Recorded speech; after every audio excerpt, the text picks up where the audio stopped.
Զրուցում ենք ազգային ժողովի Հայաստան խմբակցության պատգամավոր Արմենուհի Գյուրեղյանի հետ։ Տիկին Գյուրեղյան, մենք տեսանք, թե ինչպես այս իշխանությունը նաև հետապնդում սկսեց կաթողիկոսի դեմ, դրան զուգահեռ մենք տեսնում ենք, որ այնինչ իրենք սկսում են, վերջում պարզվում է, որ կեղծիք է եղել, օրինակ Արշակ Սրբազանի դեպքում պարզվեց, որ իրեն վերագրվող այդ տեսագրությունները միջազգային փորձաքննությամբ նաև պարզվեց, որ կեղծիք են եւ AI-ի միջոցով են արված, որոնք պետք է լինեն այս իշխանության կարմիր գծերը ի վերջո, որովհետև իրենք մի վատ քայլ անում են, դրան հաջորդում է ավելի վատը։ Շատ կարևոր հարց տվեցիք, որոնք պետք է լինեն կարմիր գծերը, չէ՞։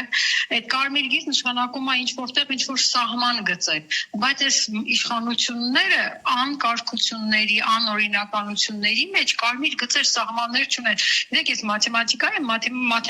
մաթեմատիկայում այսպիսի բան կա։ Ցանկացած n թվի կողքը կա n+1։ Այս իշխանությունները այդ տրամաբանությամբ են աշխատում։ Կա n հատ սահմանափակում, իրենք գտնում են n+1-րդ այդ օրենքի խախտման ճանապարհ։ Նրանք արհեստական բանականությունով փաստացիորեն Սրբազանի նկատմամբ Արշակ Սրբազանի մասին ինչ-որ նյութեր էին սարքել, տարածել, որը որ փորձաքննությունը միջազգային հաստատեց, որ Սրբազանը ընդհանրապես կապ չունի այդ ձայնագրությունների հետ։ Նրանք հակասահմանադրական գործունեություն են ծավալում կաթողիկոսի նկատմամբ գործ են հարուցում, կաթողիկոսին արգելում են,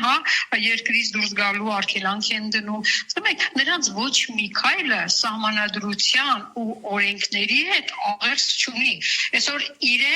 իրենց հետ պայքարում են ավելի նոր հակասահմանադրական քայլ գտնելու, փնտրելու գործողությունների մեջ։ Իրենք կարմիր գիծ ասել այս իշխանությունների համար չկա։ Եթե իրենց պետք է իրենց վերարտադրությունը ապահովել առաջիկա ընտրություններում եւ քանի որ չեն կարող պետք է դա անեն միայն ընտրությունները կեղծելով, միայն օրենքները խախտելով, իրենք ոչ մի կարմիր գիծ չեն ճանաչում եւ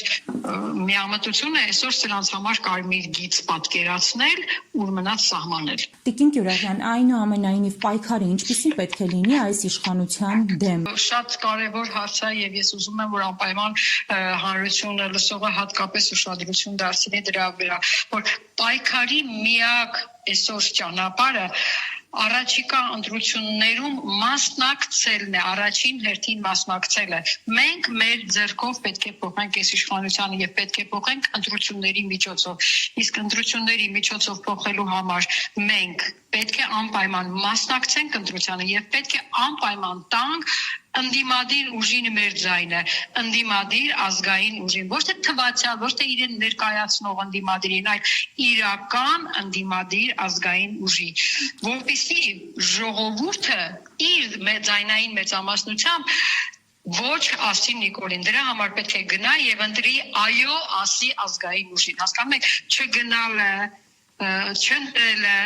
դա նույնն է, թե ընտրել Նիկոլ Փաշինյանին կամ ԿՊ-ին կամ ապազգայինին։ Պետք է գնալ ընտրության եւ պետք է անպայման ընտրել ազգային ընդդիմադիր որևէ ուժի։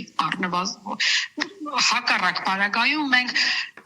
կունենանք ավելի վատ իրավիճակ, քան այսօր։ Տիկին Գյուրեղյան, իշխանությունը չի փորձելու կեղծել ընտրությունները։ Փորձելու է նա օրենքներով արդեն փոփոխություններ է արել իր համար,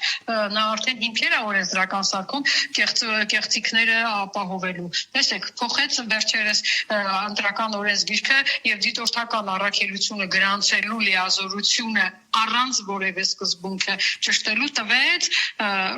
կենտրոնական ընտրական հանձնաժողովին։ Այն կենտրոնական ընտրական հանձնաժողովին, որի նախագահ Վահագն Հովհակիմյանը ընտրվել է օրենքների խախտումներով։ Ինքը իրեն ընտրել է որպես падգամավոր, որպես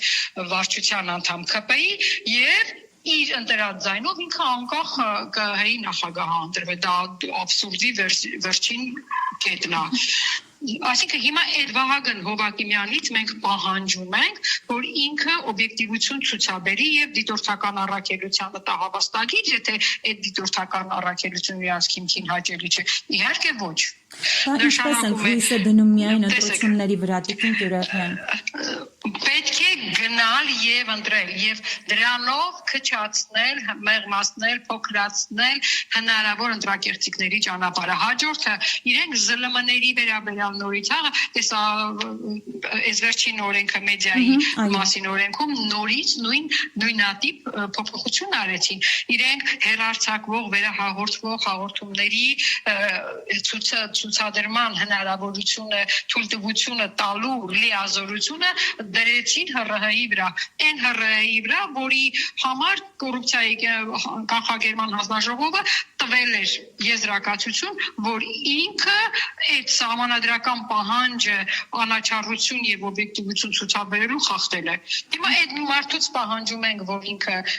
ճիշտ իրականացնի իր լիազորությունը։ Դատական